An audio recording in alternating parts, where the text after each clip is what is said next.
those numbers?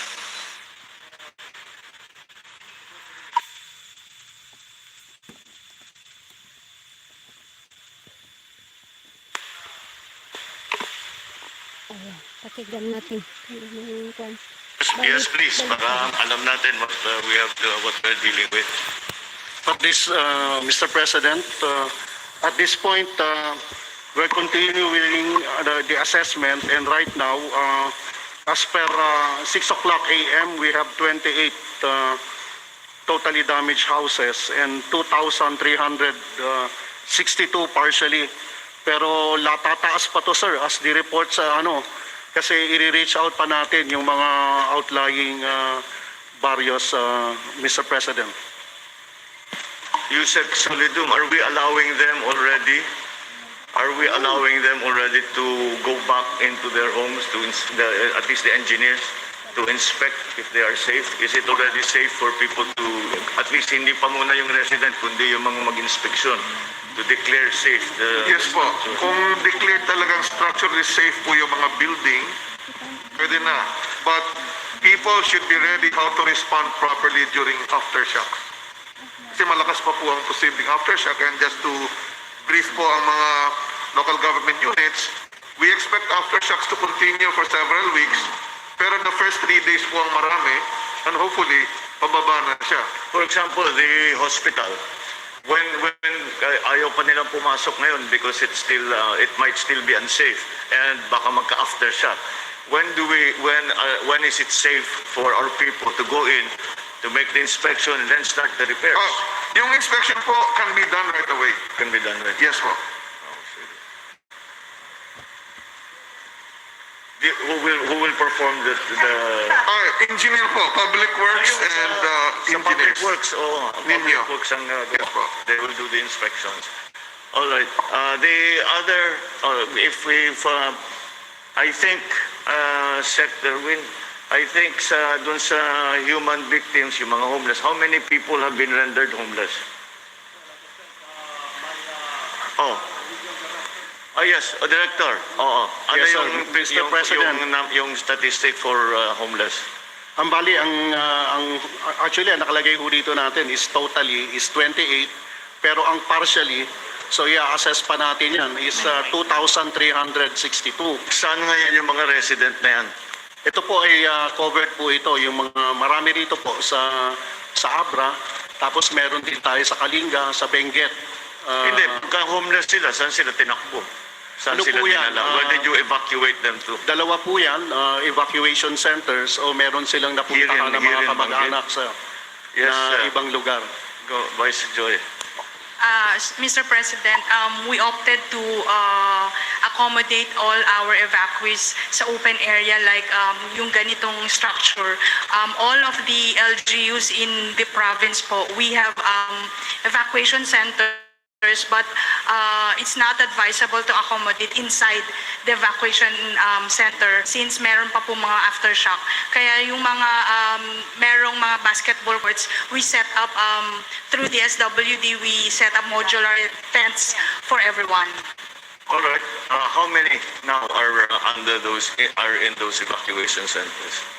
Actually, sir, we have 1,000 modular tents coming in, dumating na ito, and another 1,000 coming from Region 2, interoperability. So, parating ho ito mga modular tents, pero meron na ho kaming na-set up dito sa Bangged. I'm looking for the number so that the SWD knows how to prepare. Ilan ang aalagaan, ilan yung papakainin. That's yung basics.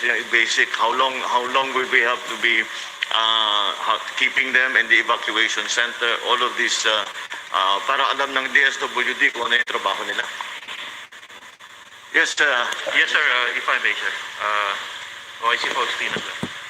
Sir, we have a figure here. We have the reports coming in from the affected regions.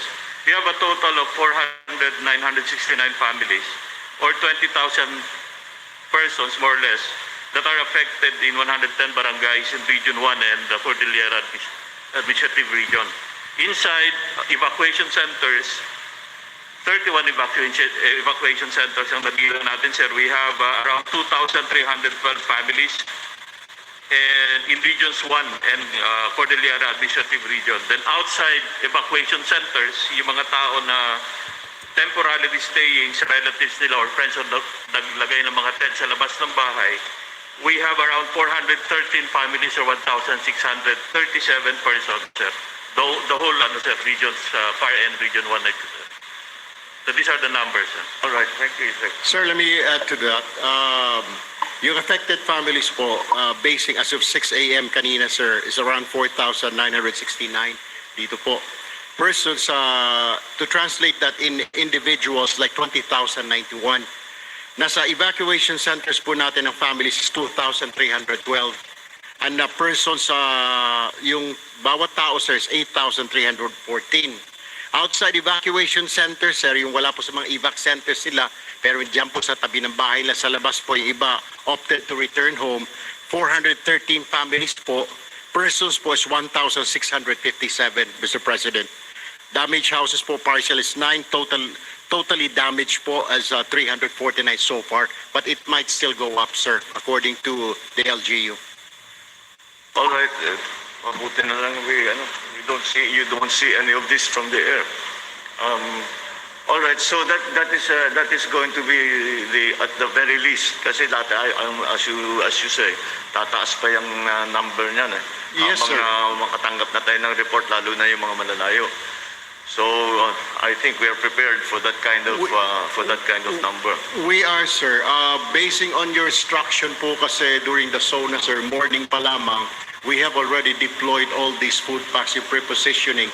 Di lang po food packs, pati po non-food items have been prepositioned already, sir, sa mga provinces. Kagaya po dito sa Abra, sir, nag-preposition na po kami. Nung morning pa lang po ng SONA ninyo, pinadala na po lahat dito. Ang anticipation namin, sir, was flood and landslide, hindi po earthquake. Pero we have already distributed, sir. Yeah, that's what we were worried about in the very beginning na umulan. That will make the situation work. So we do what we usually do, work together with local government so that we can make sure na walang nangangailangan na hindi natin nabigyan ng tulong. That's just the LGUs are always the ones, the municipal mayors, the governors, the vice governor, ay kayo nakakaalam kung what the situation is on the ground. So our communications is back, yung kuryente is back. Wala namang nasira na water supply. Yes, and I mean. Yes, with all due respect, Region 1 is not completely back in terms of power. And even in Batak, there was no power this morning in certain barangays such as Kiling Sur and those beside and surrounding MMSU. The same goes for certain coastal towns. They're still in the dark. As I understand it, even in Ilocos Sur, meron pa rin yata. La Union, meron pa yata. Yes, that's may correct. mga lugar pang wala eh. We're having some problems in Cagayan as well due to all sorts of electrical issues. At may mga transformer na bulok na pumutok na rin. Well, that unfortunately, yung pag-inspeksyon ng linya will take time. But I think we will just have to do as much as we can, as quickly as possible. Of course, that's going to be for the key for our relief efforts, lahat ng gagawin natin. We have to be able to communicate and we have to be able to operate. So that's why inuna ko yung dalawang yun to find out what our capabilities are. All right, so the next, since we've paid attention already to the human aspect of it. Well, there's one more question I had in terms of service. Wala namang nagka-problema na putulan ng water supply. Meron din. Oh, that's something that we have to. We're here in Banggit. Oh, anong nangyari? Dahil siguro sa movement ng soil or whatever, kaya yung mga lines ng water system po nagkakaproblema. Well, that again is actually even more of a priority than communications and power. That's something that has to be restored immediately. So we have a representative from Public Works here or from the Water Authority. The Office of Civil Defense. Regarding sorry, water, could you- sir, water supply, if I may, sir. The whole province of Abra needs 300,000 bottles of water, drinking water. Yes. So initially, I coordinated with the Office of Civil Defense Central Office. So may parating na po na initial na 500 boxes of distilled water. So, ang kailangan talaga, sir, is 6,250 boxes. 48 for a total of 300,000 bottles. Initial po. So we are doing an initial, naglo-loading na po sa central office ng Office of Civil Defense. It will be coming anytime this day. But are the systems that were damaged, are they undergoing repair? Because we cannot be providing bottles of water for too long. Sir, good morning. I'm Director Kadafi Tanggol from DPWH CART, sir. Oh, there you are. Okay. With regards to the water system, sir, the maintenance and the operation were delegated to the local waterworks now. So they have the responsibility for the maintenance, sir. Cannot provide assistance to the local government para maging mas mabilis. Sir, the first instruction of Secretary Bunuan for us is to make all our national roads and bridges passable. Correct, yes. So we started dun sa, we have 22 road closures, and then for car, we still have 3 na road closure. So after which, we will assist also the local government units in clearing their local roads. Yun na instruction ni Secretary Bunuan, which we are doing now. And nagpalabas din sir ng assessment team si Secretary Bunuan, both from the central office and from the regional office, to assess the situation of our infra and other buildings. Kasama na yung sa school buildings, hospitals, and other government facilities. So this assessment, sir, is ongoing na since yesterday, and we will submit the report tomorrow, Friday. Yun ang binigay sa amin na deadline, sir. All right, but we have to put together a plan to restore the actual water systems Yes. as quickly as possible. Yes, Yes, Mr. President, if I may, I'm sending up a solar purifier, and we've found in Ilocos Norte that those are very helpful. You don't have the disposal of plastic and all the other issues that surround distilled water. So perhaps the national government can begin to procure solar purifiers for these disasters. In the meantime, I'm sending one to Abra. very well. Mr. President, sir. One of the things that we have found useful in all of the disaster, pagka water supply ang nagiging problema, are the water purifying systems that are very simple. You've seen them before, yung nasa balde, and then they have a filter. We should procure more of those because immediately water is always going to be a problem para things like cholera, diphtheria will come into play. So tignan natin na mabuti yan. I think, in fact, I know already of a source where we can immediately get them. There is it is actually an aid agency, and yun lang ang trabaho nila. Nagpo-provide sila nung gamit natin siguro. Mr. President. Yes, I think President. that's the NGO called Spring that was very present in Yolanda, in Tacloban.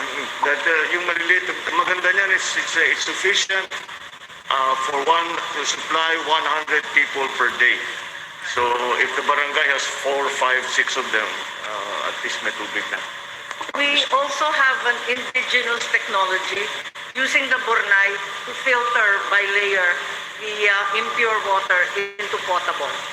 Well, we have to try everything. Basta pakuluan lang ng konti just to be sure that everything is safe. Yes, Mr. President, yun yung sinabi ni Senator Almi, tama po yun. In fact, MMDA is now here with 10 water purifiers. We've issued, ginamit po namin ito nung Odette sa Bohol at sa Samar. So naka-standby na po sila.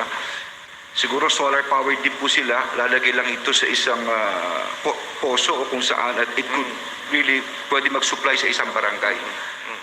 Andyan na po, the 10 teams. ang isang barangay. How many? Ito po ay 10 10 makina Ano po ang tayo, dala po nakasakay nila. sa truck? Ano po ito, portable po ito, sir. Very portable. Yes, sir. Okay. Na-test na po na, gamit na po namin ito, and magdadala. And they're now here at the Capitol, the MMDA search. Kailangan natin lahat yan. But I'm particularly interested dun sa that simple purification system. Because we don't know how long it's going to take. So, iiwanan, mabuti meron silang water supply, iwanan na namin sa inyo diyan. Kasi ito, when more or less there is a supply. But we cannot depend only on water bottles. After a while, and then makikita ninyo daming plastic bigla sa barangay ninyo. Maglilinis kayo ng gusto. So all right. So yes, those are the critical parts, I think, to support the not beneficiaries, the victims. In the meantime, hanggat sila'y makabalik. All right. So I'd like to see a report on the infrastructure damage in the roads, bridges, then also from the irrigation, kung tinamaan yung mga irrigation system natin, and what the damage is. So maybe the Public Works can give us a report on the Good morning, sir. yes. Here we will start with Cordillera, and the next reporting will be by Argitan of Region 1. So, for this particular incident, we were able to deploy 408 equipment and 2,228 manpower. That's for CAR and Region 1. Next slide, please. And then, sir, these are a series of pictures of the landslides that happened in Cordillera. This is under the Benguet province. Next slide, please. This one is in Marcos Highway, sir. And as of this writing, it's already passable, 2-lane passable. Next slide. Yan, sir, yung sa Marcos Highway, it's now passable. Next slide. That's still in Marcos Highway. The same one section lang yan, sir. Next slide. This one, sir, is in Nueva Vizcaya Road. As you can see in the slide, yung portion na may intervention, walang nangyaring slides. But dito sa section na malapit sa cameraman, wala pang intervention na nagawa. So there's a slide. Next, please. This is the same section, sir, in Nueva Vizcaya Road, which is now open, 2-lane. Next slide. Another section in Nueva Vizcaya Road. Again, this section, sir, is open na rin as of now. Next slide. Another section, sir, in Andres Acop Cosalan Road. This one, sir, is open lang siya ng 1 lane. We need more intervention for this one. Next slide. Yan. So, passable na po siya, sir, for 1 lane lang. Next slide. So, this one, sir, again, is in Andres Acop Cosalan Road. It's now passable. Next slide. Next slide, please. This one, sir, is in Governor Badu Dangwan National Road in Kapangan. It's now passable din, sir. Next slide. This one, another section in Governor Badu Dangwan National Road. It's now passable, sir. Next slide. This one, sir, is again in Governor Badu Dangwan National Road. It's now passable. Next slide. Again, sir, in Governor Badu Dangwan National Road at Kibungan, it's now passable. Next slide. Another section of the Governor Badu Dangwan National Road in Ampusungan, Bacon, Benguet. It's now passable, sir. Next slide. This one, sir, is in Baguio Bontoc Road. There are a series of slides that happen in that road section. Next slide. The same road section, sir, in Baguio Bontoc Road. Cleared na ito, sir. It's passable. Next slide. Again, in Baguio Bontoc Road, sir. Sir, ganyan kalalaki yung mga nahuhulog na bato dito sa Cordillera. So you can just imagine the danger that ito yung kinakatatakutan ng mga taga-Cordillera pagka dumadaan sila sa ating kalsada, sir. Next slide. This one is in Alab section, Bontoc Mountain Province. Next slide. This one is in Bunyan section, passable na rin ito, sir. Next slide. Next slide. Again in Baguio Bontoc Road, Lukib section, Mountain Province, sir. Now it's passable. Next slide, please. And this one, sir, the next slide. Next slide. Again in Baguio Bontoc Road, sir. This is in Mount Data Cliff, Bauco. Ito, sir, yung hindi pa passable. Ongoing pa yung clearing at this section. Next slide. Again, katabi lang nito nung isa, sir, pero this part ng doon sa Mount Data Cliff is open na. Next slide. This one is the Mountain Province to Ilocos Road. Next slide. Passable na rin siya, sir. Next slide. This one, sir, again in Mountain Province to Cagayan via Tabuk Inrail Road and Makutiti section.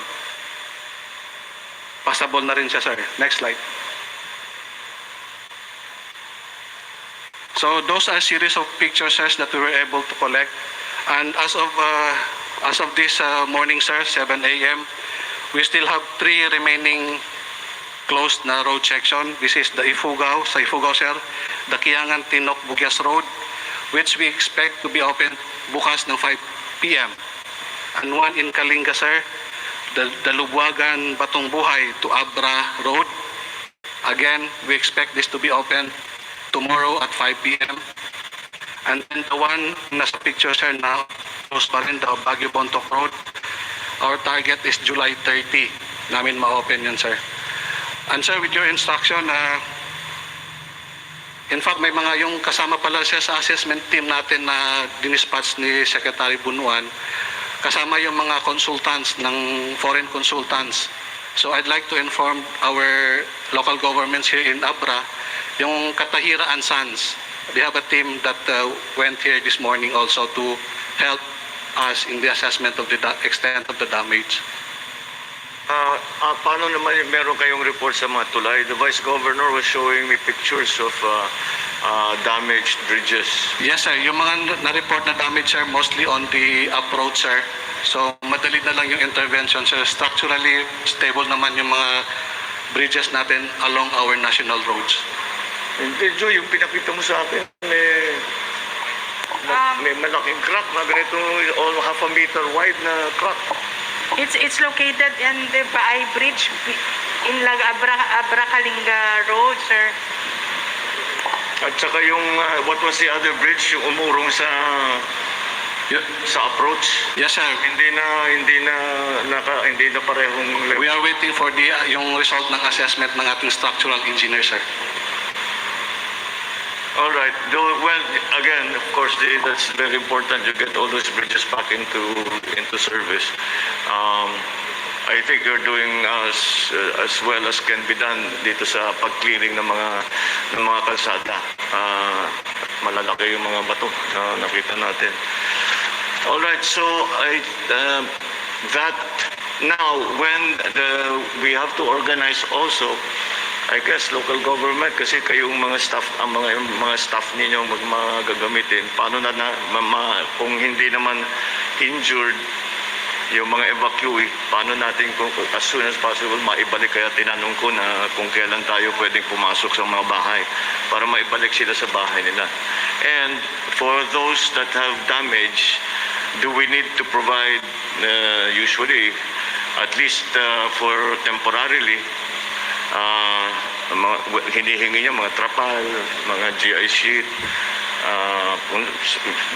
plywood, mga 2x2, yun ang mga para meron lang sa kagaya mga bubong na nasira, at least makuberan nila habang i-repair para pwede na sila makatira doon. But the first part is going to be really kung it's safe. We have to determine that it's safe. And Until when po kaya, Mr. President? Kasi most of the families are on the streets, or they use the camping tents Yes. outside their houses. So they are waiting for us, for our advisory, kung kailan ulit sila papasok sa bahay nila. Yusek Solido, maybe you can guide us. Ang pinaka-importante po, Vice Gov, is ma-inspect ng mga engineers kung structurally sound yun. Kung walang sira, mas candidate na bumalik agad. Basta masigurado na structurally safe. Kasi yung ibang may sira, baka matuluyan sa aftershock. But the fear, Yusek, is that baka simulan nila yung pag-inspeksyon, abutan naman sila ng aftershock. Usually po sa labas muna Baka sila. masaktan pa sila. Usually sa labas muna. Tinitingnan muna. From the outside, that's the first phase. May mga visual inspection po ang mga engineers ng Public Works. At kung may candidate na delikado, siyempre hindi na muna pababalikin yan. Alright. Ganun talagang tendency, ayaw iwanan yung bahay as much as possible. So we must we do everything to bring them back in So who will do the inspection? Will it be the local government or the DPWH?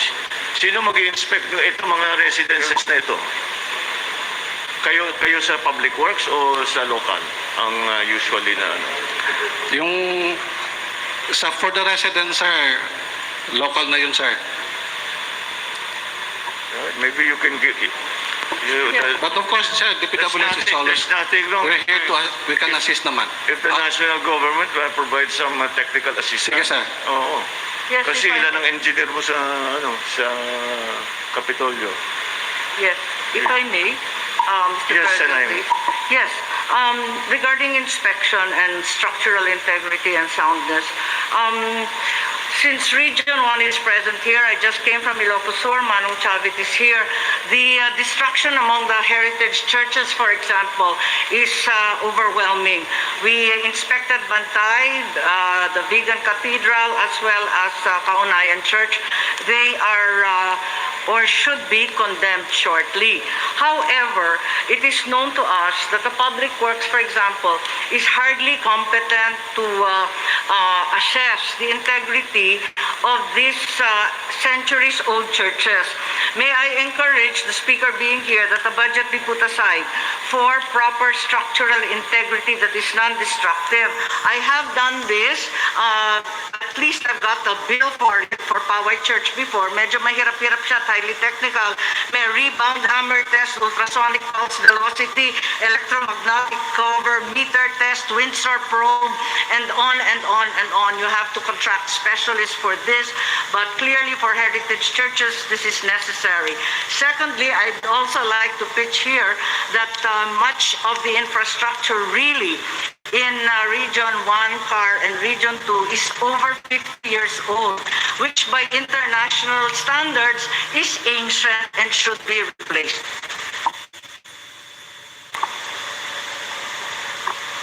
Sir, may I?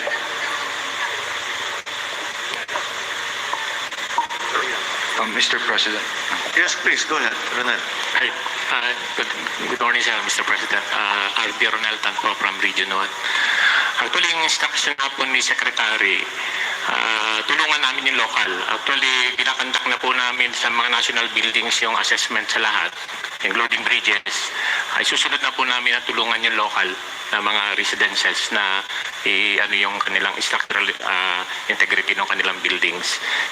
Actually, kahapon pa po, nag-start na kami lahat ng national buildings since start na namin. With regards po dun sa mga, dito naman po sa Region 1, minimal lang yung damage. At least yung pong as reported, nasa for the infrastructure, mga 35 million lang po yung ano. At yung pong nabanggit na tulay, yung Kalumbuyan, Anduyan, At mga ano lang po yan, sir, mga slow protection lang and may mga papalitan lang parts yung tulay para restore na po sa dati. And with regards to also to Region 1, do sa road na sarado, tatlong road section lang po sa Region 1 ang sarado, itong Tagudin Cervantes sa Paginasoyo, na dahil sa dami ng rock slides, mga next week pa ho namin matatapos. Pero po yung dalawang road section na kadugsong nito, yung papuntang Aluling at papunta ng Bontok, ma-open ho namin hanggang bukas. Matitira lang po yung isa. Pero may mga blasting po kasi may ginagawa. Kaya medyo may backup na rin po mga equipment na nila ang regional office para mabackupan yung district engineering office.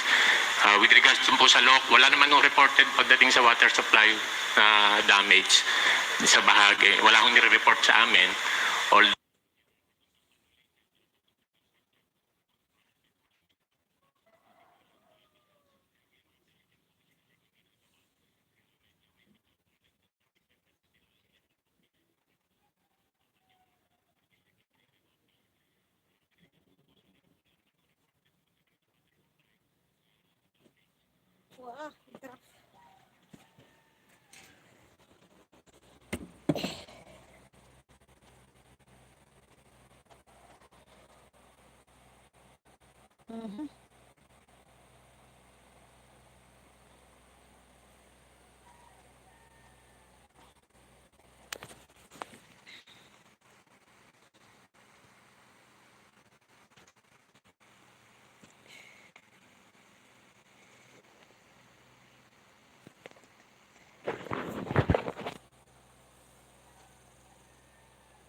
Walang signal. Ay, walang signal. Ang sa akin pong sa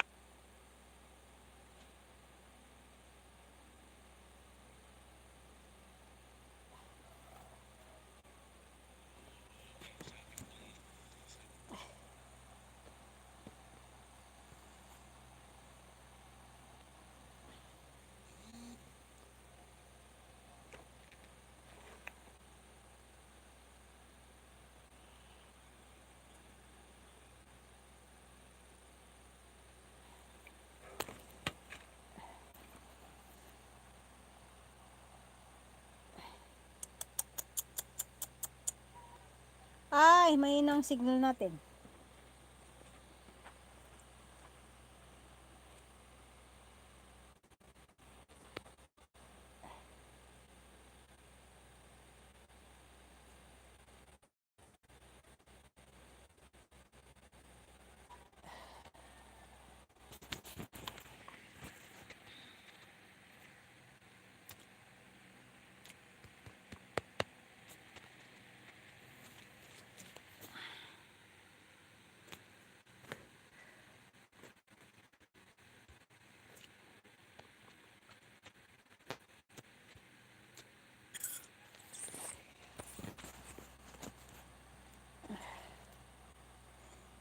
Naku po.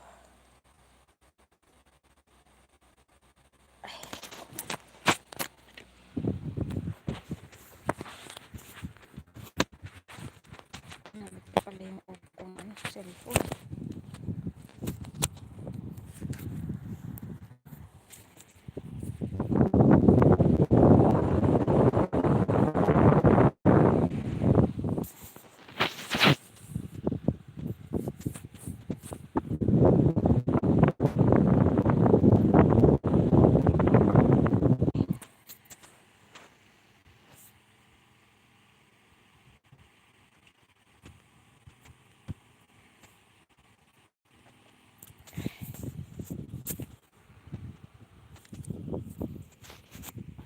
No. Oh.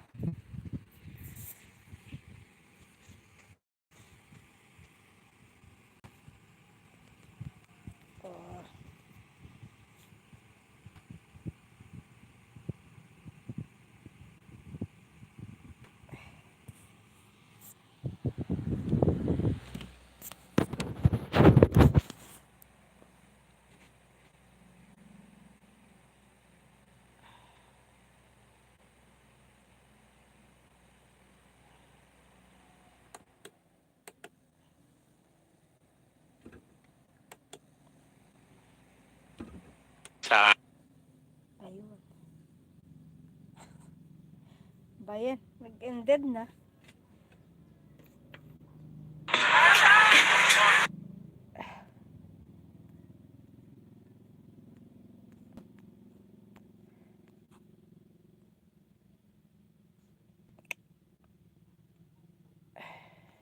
Wala na.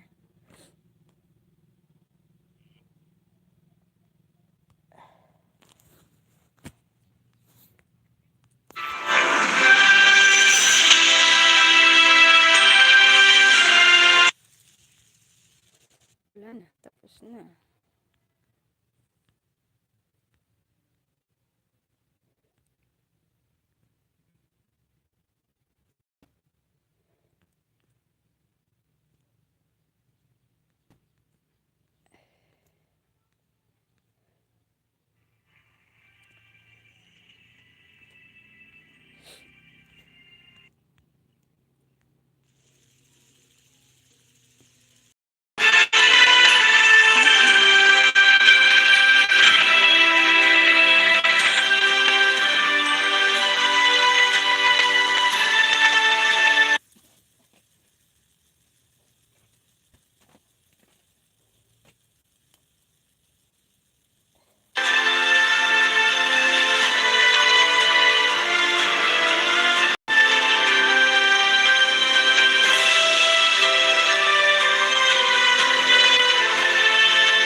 Please be seated.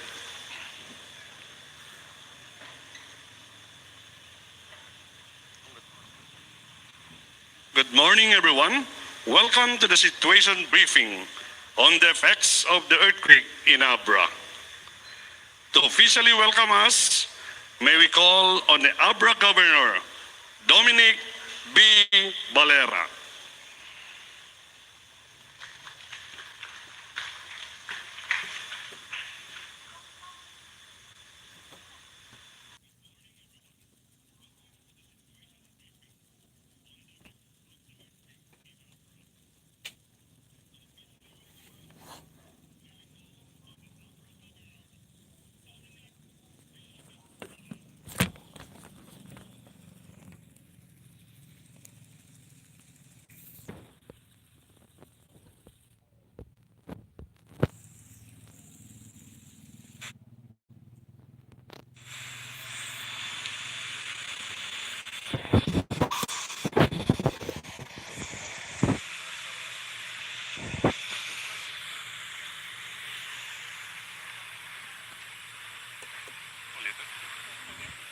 Again, good morning, everyone.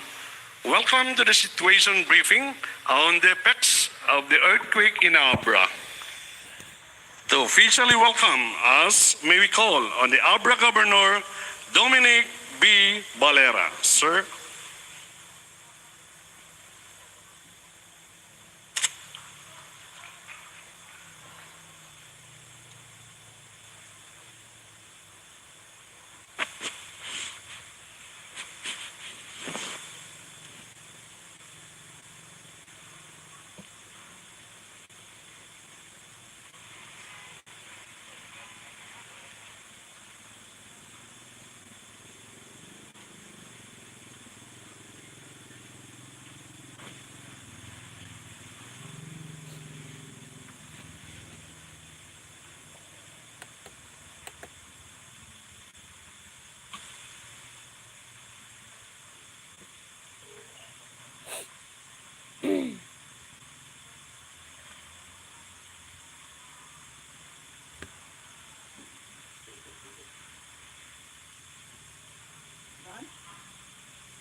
Oh, Let's go. live na. Iya. Apa ya, mapanit? Pamit ati, madi, nagpangit ti opo talaga. Once na humiin na, permiinit na ti cellphone mo, wanin, agko. Cellphone ko pa lang ah. Wingaro, matikmit ma-open. Okay guys, paalam na po niyo. Sayang niyo. Ang daming manood kay. Grabe, mit ating cellphone eh.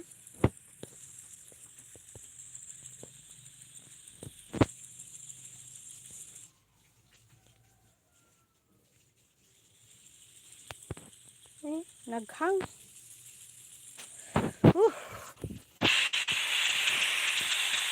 Nag-open na naman. Sinag ko na.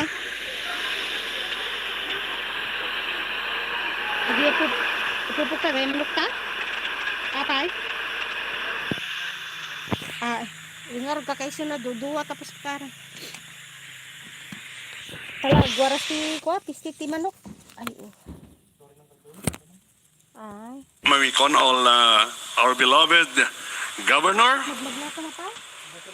for his welcome remark, Honorable Dominic B. Valera.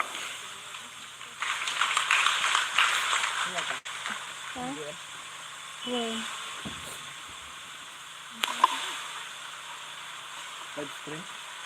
Good morning, all.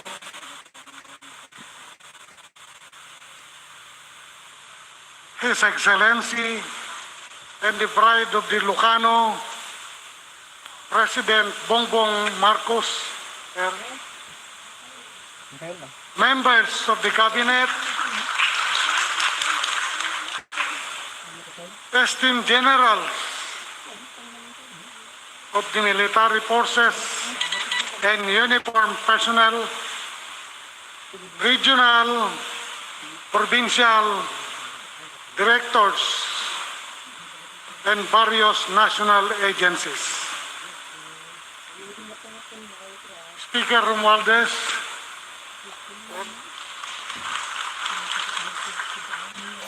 the ILG Secretary Avalos, sir, Apo Chavez Singson,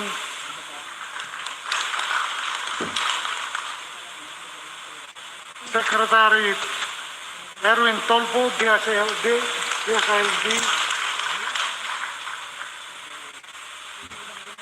Congresswoman Ching Bernos, Vice Governor Joy Valera Bernos, municipal mayors headed by LMP President J.B. Bernos, sir, pagpagek nga kaprobinsyahan na imbagnal daw tayo amin. If we were gathered here on regular day, sana masaya tayong lahat ngayon. But came the 7.3 intensity earthquake yesterday. And so here we are. But there is still so much to be grateful for. And that is our being here to provide relief, assistance, and comfort to our beloved Abreños. Thank you, Sir Mr. President. Your presence here, as well as the heads of the agencies who are with you, give us comfort. Malaking bagay po ito sa amin.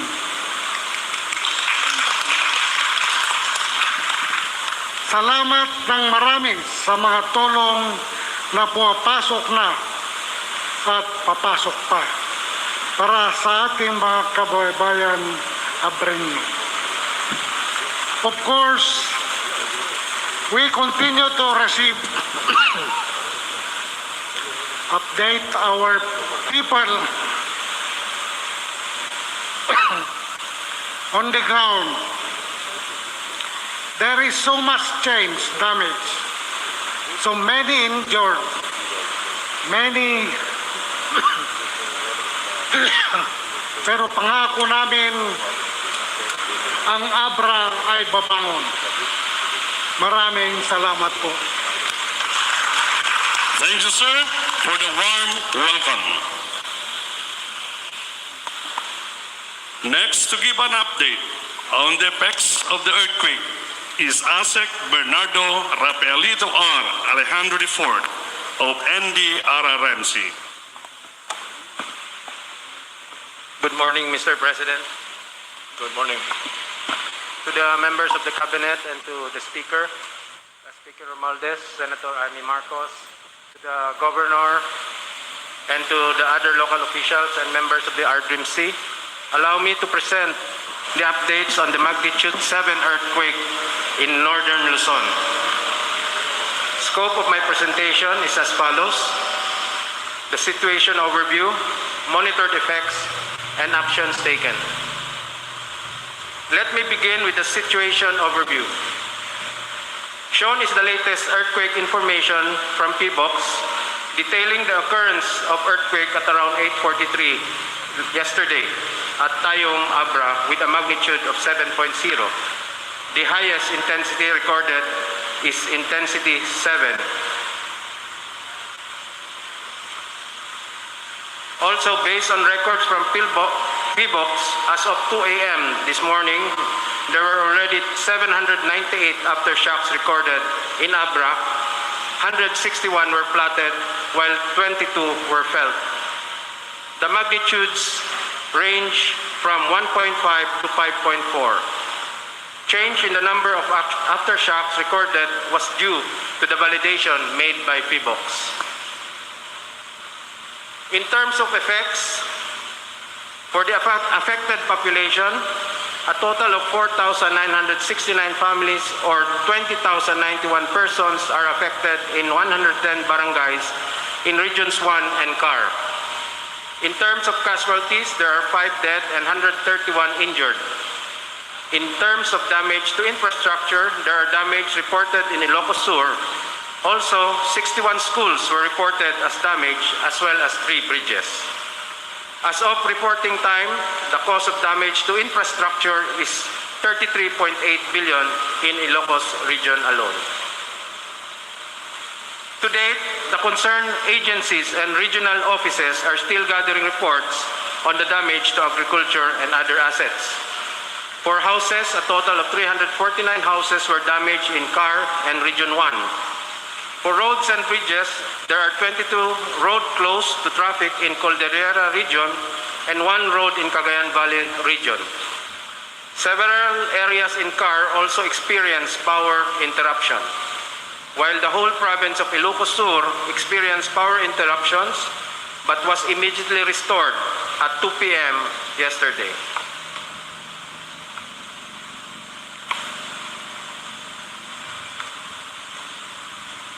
In the Caldera, most of the earthquake effects were reported in Abra and Benguet as shown.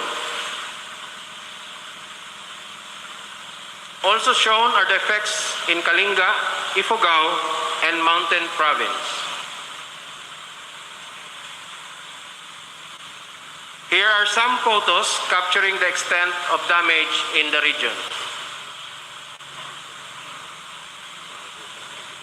Now, for the actions taken, the NDRRMC conducted its emergency meeting with the affected regions via BTC since yesterday.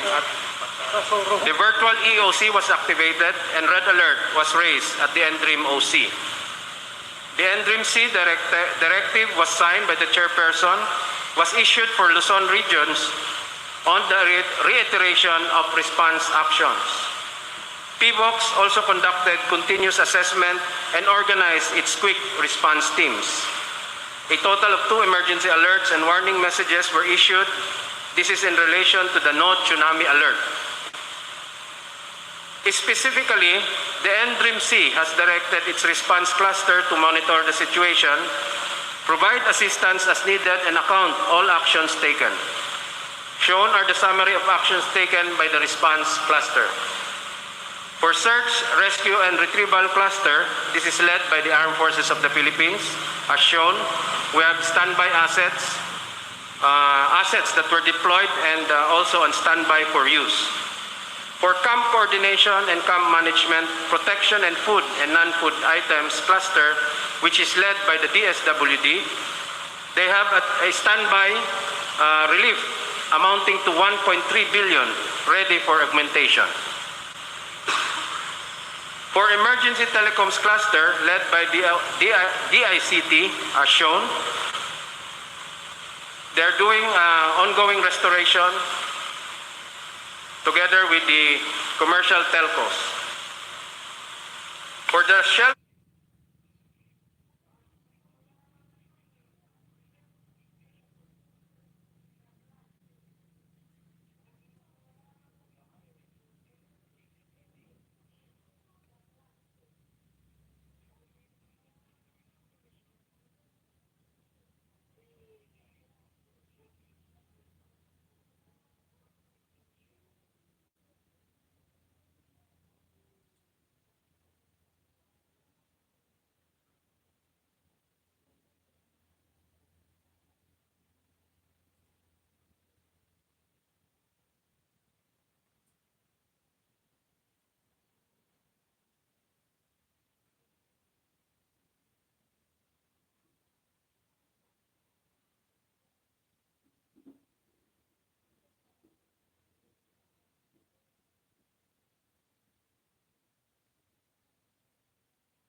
Kaya kasi ito eh.